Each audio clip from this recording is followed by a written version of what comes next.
رمضان میں کیوں زیادہ لوگ زکوٰۃ دیتے ہیں؟ علامہ صاحب کی بات سے 100% متفق ہوں۔ اللہ رب العالمین نے زکوٰۃ کے لیے 2 شرطیں رکھی ہیں۔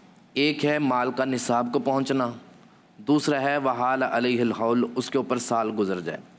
رمضان المبارک میں لوگوں کی قربت دین کی طرف زیادہ ہوتی ہے، اور لوگ زکوٰۃ اس لیے بھی نکالتے ہیں کہ جو غریب مساکین ہیں وہ روزے رکھتے ہیں، ایک تو زکوٰۃ دینے کا اجر، دوسرا روزہ رکھوانے کا اجر۔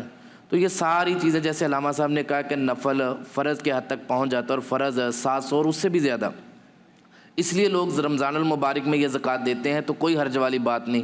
لیکن اگر کسی بندے کا سال شوال میں پورا ہوتا ہے، وہ پابند نہیں ہے رمضان میں دینے کا، وہ شوال میں دینے کا ہی پابند ہے، اور شوال سے بعد اگر دے گا پھر وہ اس کے اوپر وہ گناہ گار ہوتا جائے گا جتنا وہ اس کو تاخیر کرے گا۔ پہلے اگر کوئی دیتا ہے تو بہت اچھی بات ہے، کوئی حرج نہیں، شریعت اس کی حوصلہ افزائی کرتی ہے۔ اگر کوئی پہلے دینا چاہے، یا پھر اگر رمضان کے علاوہ بھی ہمیں مثال کے طور پہ رمضان سے پہلے ہمارے ہمسائے میں کسی کو ضرورت ہے، ابھی رمضان میں ٹائم ہے، اور زکوٰۃ رمضان کے بعد بھی جا کے فرض ہوتی ہے، تو رمضان سے پہلے بھی دی جا سکتی ہے۔ ٹھیک ہے، وہ موقع کی مناسبت سے جس طرح حالات ہوں گے اس طرح دی جا سکتی ہے۔ ٹھیک ہے۔